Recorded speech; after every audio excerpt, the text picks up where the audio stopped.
마태복음 5장 13절로 16절 말씀 봉독하도록 하겠습니다. 읽겠습니다. 너희는 세상의 소금이니 소금이 만일 그 맛을 잃으면 무엇으로 짜게 하리요?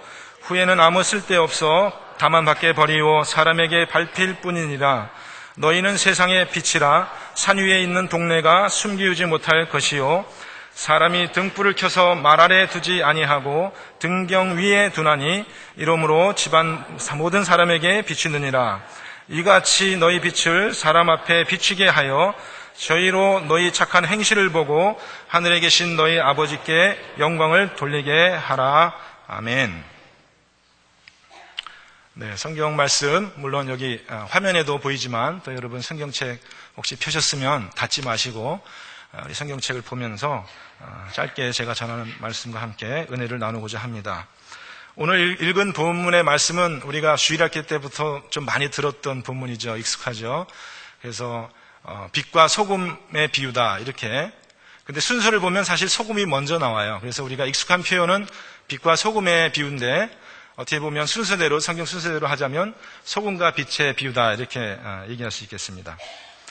이 소금과 빛의 비유에 세상이란 말이 나오죠. 세상. 너희는 세상의 소금이니 또 너희는 세상의 빛이니 이렇게 세상이란 말이 등장하는 거로 봐서 이 비유의 말씀은 무엇인가 우리 성도들이 세상하고 어떠한 관계에 있는 것인가 하는 그 관계를 설명해 주는 그런 비유인 것 같습니다. 그렇죠? 예. 그래서 이 세상과 우리 성도는 어떠한 관계 속에서 함께 지내고 있는 것인가 하는 그 내용을 지금 얘기하고 있는데 특별히 제가 여러분과 나누고 싶은 것은 본문 속에서 우리가 두 가지 중요한 사실을 알 수 있습니다. 첫 번째는 우리 성도가 이 세상에 남겨진 것은 하나님이 지금 우리를 바로 데려가셔도 되는데 굳이 이 세상 속에 우리를 살게 하시고 어느 일정 기간 남겨두신 것은 어떤 특별한 목적이 있다 하는 거예요. 특별한 목적이 있다.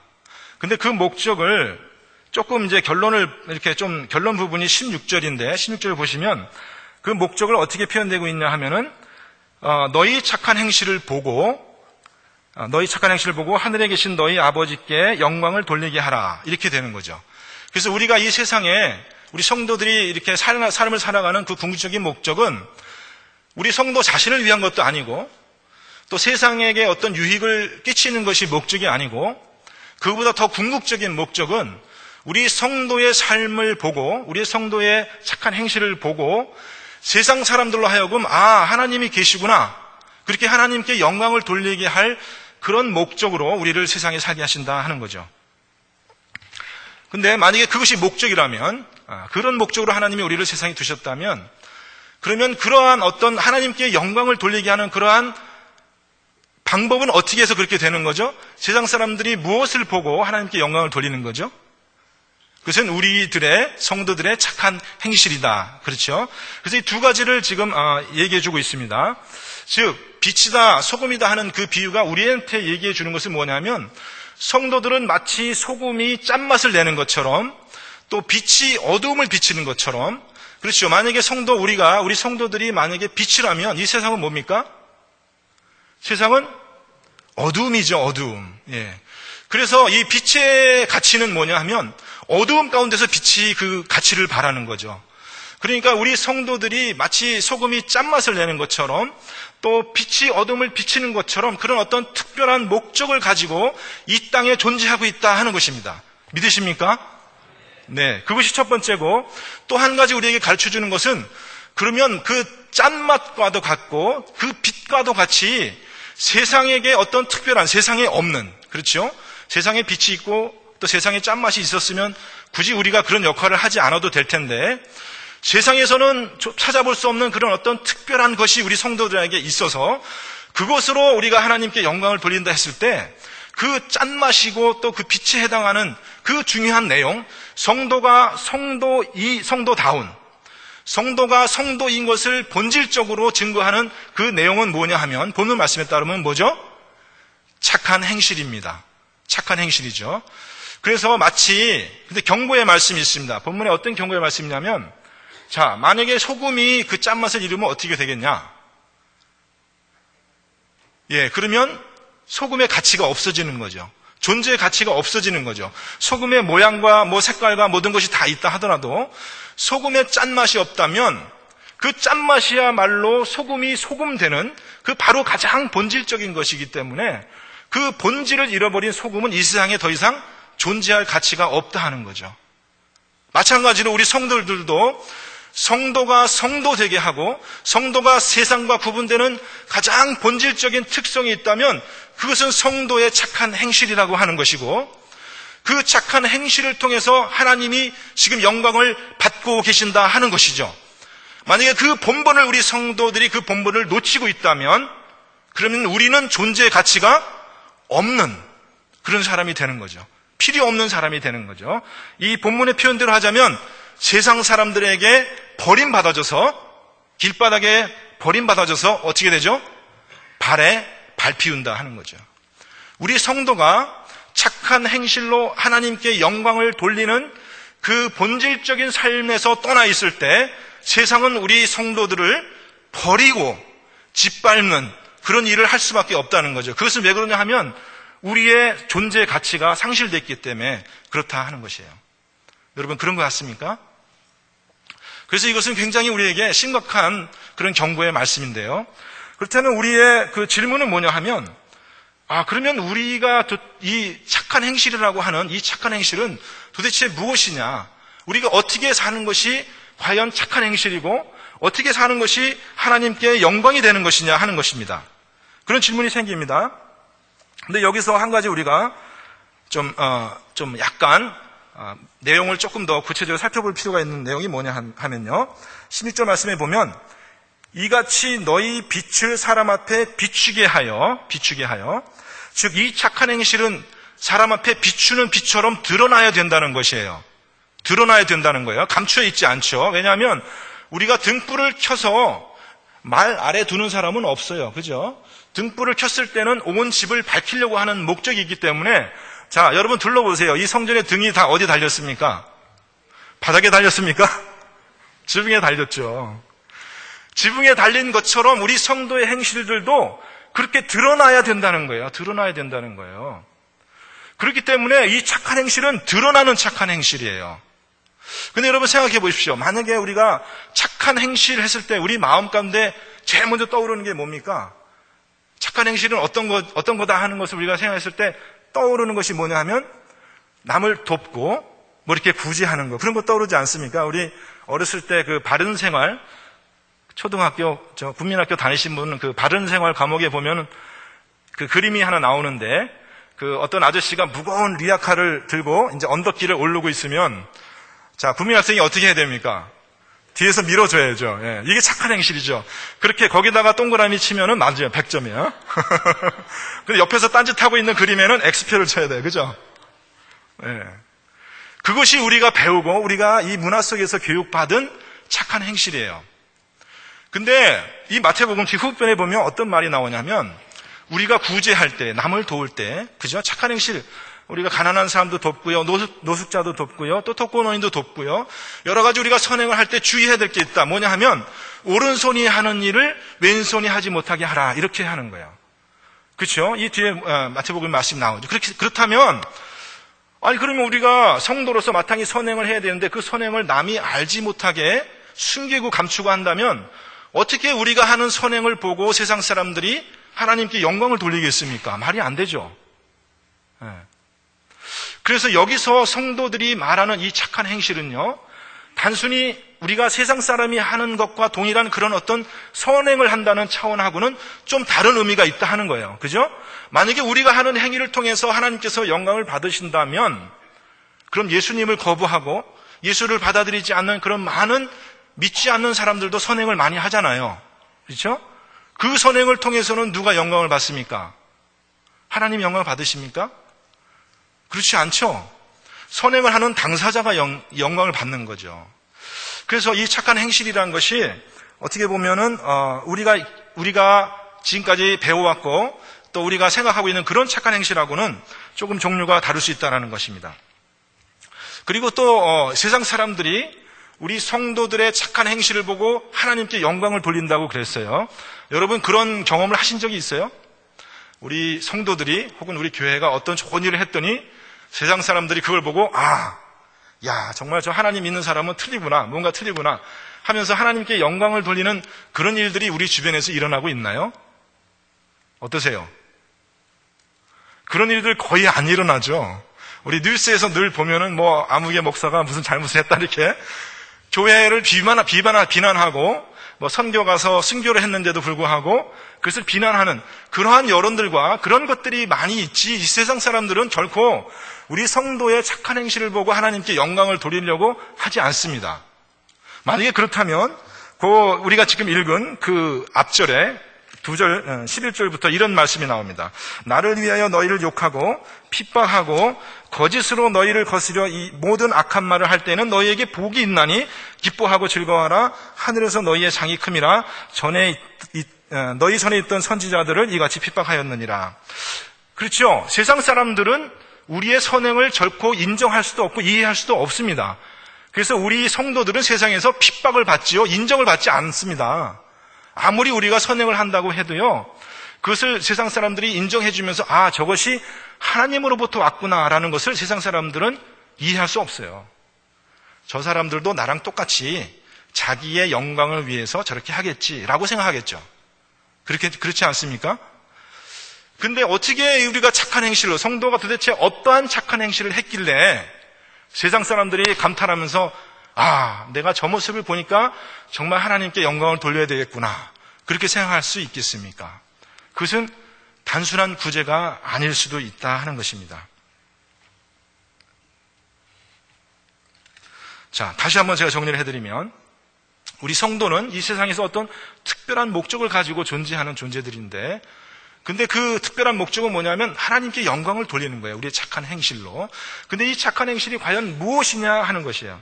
근데 이 착한 행실은 세상 사람들에게 행실로 인정을 받아서 세상 사람들이 자발적으로 하나님께 영광을 돌린다는 그런 의미가 아니고, 제가 조금 더 깊이 생각해 보니까 세상과 차별되고 세상과 다른 어떤 그런 착한 행실을 우리가 하고 있는 거예요.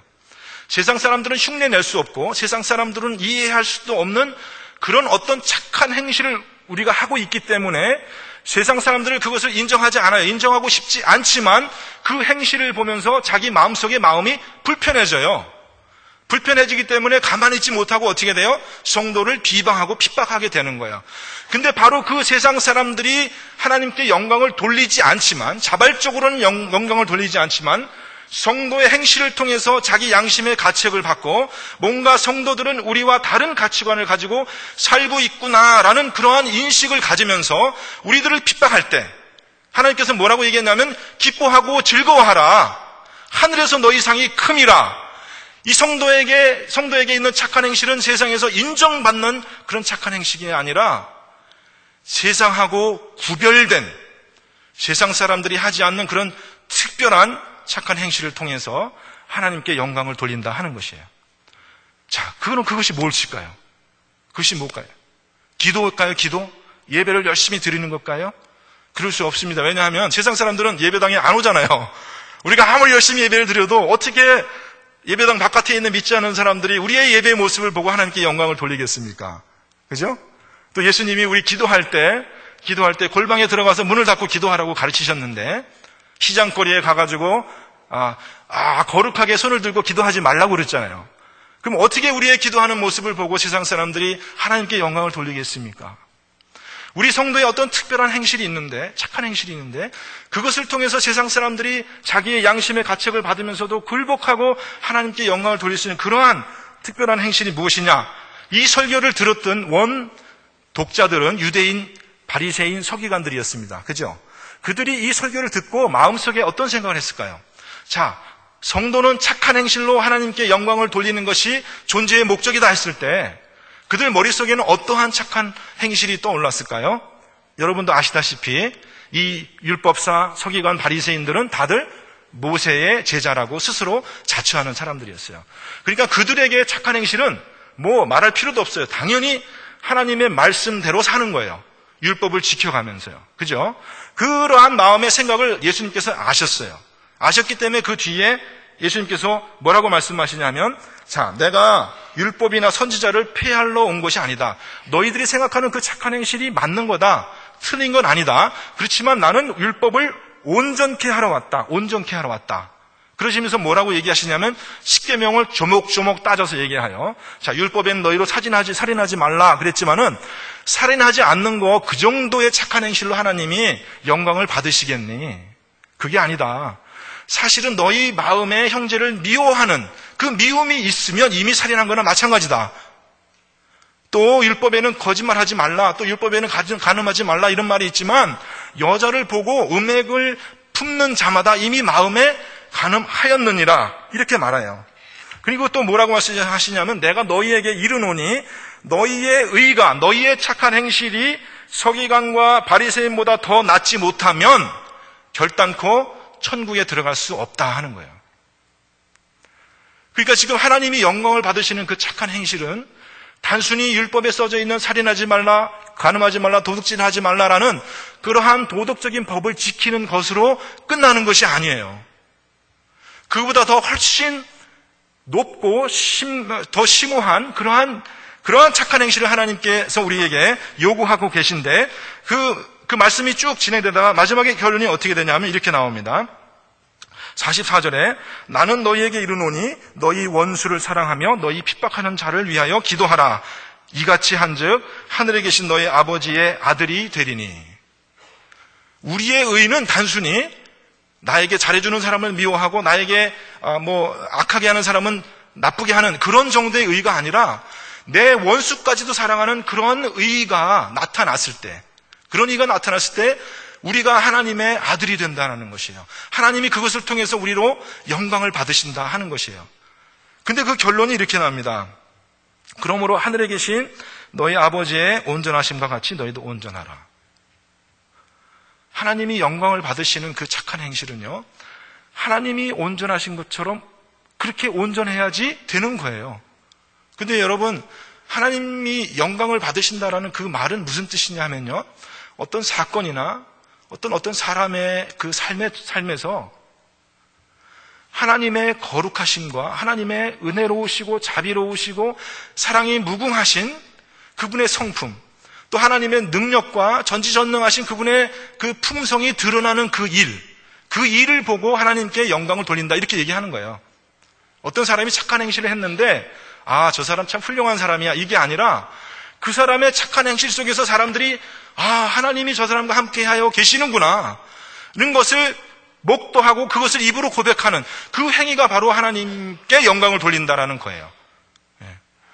그렇기 때문에 우리의 안에서 나타나는 그 행실은 누구의 행실입니까? 우리의 행실입니까? 아니면 하나님의 행실입니까? 네, 그것은 우리의 행실이 결코 아니에요. 우리가 우리의 행실로, 착한 행실로 하나님께 영광을 돌린다면, 그러면 그것은 이 세상 사람들도 할 수 있는 거예요. 근데 우리 성도가 세상 사람들과 구분되는 착한 행실은 무엇이냐면, 우리 안에 행하시는 하나님의 그 성품이 드러나기 때문에 그것이 진짜 착한 행실이 되는 것이고, 많은 세상 사람들이 그것을 보고 우리 왕 차별이 있구나, 어떻게 원수를 사랑하는 그 사랑을 할 수 있을까라고 그렇게 하나님께 영광을 돌린다는 거예요. 근데 여러분, 이 말씀을 듣고 우리 안에 고민이 생깁니다. 나는 원수를 도저히 사랑할 수는 없는데, 그렇다면 나는 영영 하나님께 영광을 돌리기는 불가능한 것이 아닌가? 그런 좀 고민이 생기지 않으세요? 별로 안 생기시는 것 같네요. 네. 그래서 저도 고민을 해봤습니다. 어떻게 내가 하나님처럼 완벽하고 거룩하게 살 수가 없는데 어떻게 사람들이 나의 행실을 보고 하나님께 영광을 돌린단 말인가? 이건 불가능한 일이 아닌가? 라고 생각하고 성경을 열심히 찾아봤습니다. 혹시 나에게 위로가 되는 말씀이 있지 않을까? 이런 고민을 갖고 있는 사람에게. 근데 제가 두 사람을 찾았습니다. 한 사람은 예수님이 십자가에 돌아가실 때 달려서 함께 돌아간 강도 있지 않습니까?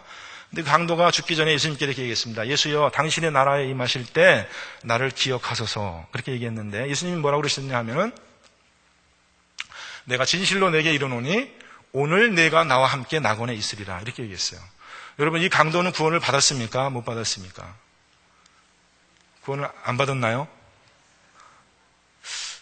강도가 구원받는 것 조금 이 강도는 구원을 받았습니다. 이 강도는 성도입니까? 아닙니까? 성도입니다. 이 강도는 성도가 됐습니다. 이 강도는 하나님께 영광을, 그의 삶으로 하나님께 영광을 돌렸습니까? 안 돌렸습니까? 이 강도는 아무 착한 행실도 한 일이 없죠. 평생 강도질만 했을 거예요. 그래서 마지막에는 사형을 당했어요. 이 강도는 착한 일을 아무것도 한 일이 없습니다. 그런데 이 사건이, 이 강도가 죽기 직전에 이 강도가 회개하고 구원받는 이 사건이 성경책에 기록된 것은 어떤 특별한 의미가 있었기 때문에요. 그렇죠? 어떤 의미가 있었냐 하면요, 이 강도를 구원하는 그 하나님의 자비하신 성품을 드러내기 위해서 이것이 기록된 것이죠. 그러면 여러분, 이 강도가 비록 자기는 착한 행실을 아무것도 한 것은 없지만 이 강도의 삶을 통해서 하나님의 영광이 드러났습니까? 안 드러났습니까? 드러났습니까? 안 드러났습니까? 드러났죠. 아멘? 드러난 것이에요. 비슷한 사건이 또 하나 있었습니다. 여러분, 간음하다 붙잡혀온 여인을 아시죠? 그 여인을 사람들이 다 돌로 치려고 했습니다. 그때 예수님께서 너희 중에 죄 없는 자가 먼저 치라 하는 그 말을 듣고 사람들이 다 흩어졌어요. 그리고 나서 예수님이 나중에 뭐라고 말씀하셨냐면, 자, 너희들을 정죄하던 그 자들은 다 어디 있느냐? 나도 너를 정죄하지 아니하노니 가서 다시는 죄를 짓지 말라. 그렇게 됐죠. 여러분, 이 여인은 정말로 수치스러운 그 현장에서 잡혀서 이 끌려와서 죽기 일보 직전에 구원을 받았습니다. 예수님 믿고요. 이 여인은 자기의 삶으로 하나님께 영광을 돌렸습니까? 아니면 돌리지 못했습니까?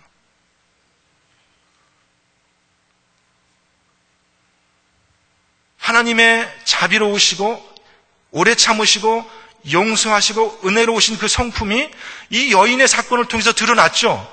그렇기 때문에 이 여인의 사건이 여기 기록된 것이죠. 성경책에. 이 여인은 자기의 삶을 통해서 하나님께 영광을 돌렸어요. 근데 그것은 자기의 선한 행실은 아니었어요. 자기는 간음하는 여인이었어요. 수치스러운 여인이었어요.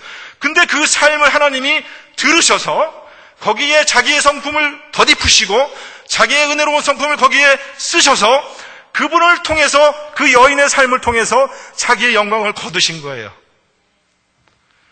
그것은 우리의 착한 행실은 아니었지만 하나님의 착한 행실이 우리의 삶 속에 나타난 것입니다.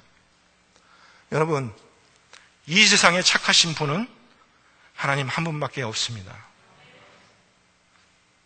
근데 왜 우리를 보고 너희들도 빛과 소금처럼, 짠맛을 가진 사람 그 소금처럼, 빛을 내는 그 빛처럼 너희들도 착한 행실을 통해서 이 세상의 영광을 돌려라 라고 말씀하신 것은, 우리도 세상 사람처럼 나가서 많은 좋은 일을 하고 선행을 하고 그렇게 바쁜 삶을 통해서 하나님께 영광을 돌리라는 그런 의미가 있기 이전에 너희 안에 선한 일을 행하신 그 하나님께서 예수의 날까지 끝까지 이루실 것을 확신하노라 고백했던 그 사도 바울의 고백처럼요, 우리 안에 착한 일을 시작하신 그 하나님의 착한 일이 점점 열매 맺어지는 그 삶으로 내어지다가 결국에는 우리가 나를 핍박하는 사람을 위해서 복을 빌고 기도하는, 그래서 악을 악으로 갚지 않고 욕을 욕으로 갚지 않는 그 온전한 하나님의 성품이 우리 안에 드러나도록 우리의 삶을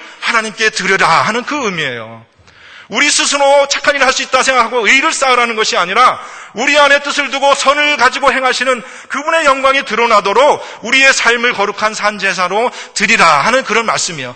그것이 바로 빛과 소금이 되라 하는 말씀이에요.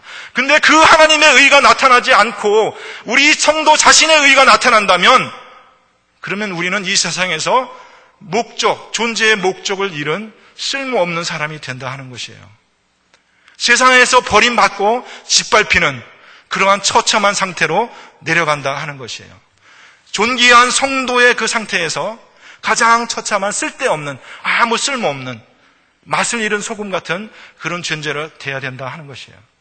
여러분의 삶 속에서 하나님의 착한 행실이 나타나기를 간절히 축원합니다. 여러분, 우리는 말이나 행동에서 모든 것을 하나님께 드려야 돼요. 우리는 교회 안에서나 교회 바깥에서나 우리의 선행을 나타낼 게 아무것도 없습니다. 왜 우리 안에 그러한 외침이 많이 있습니까? 보세요, 내가 참 착하지 않습니까? 보세요, 날 좀 보세요, 날 좀 인정해 주세요. 왜 이러한 외침이 많이 있습니까? 그럴 때마다 우리 성도는 하나님께 영광을 돌리는 것이 아니라 우리 성도의 존재의 가치가 빼앗겨지고 짓밟혀지는 그러한 상태로 우리가 빠져 들어가는 거예요. 우리 안에 그러한 어떤 하나님의 귀한 말씀에 은혜가 거하기를 간절히 축원합니다.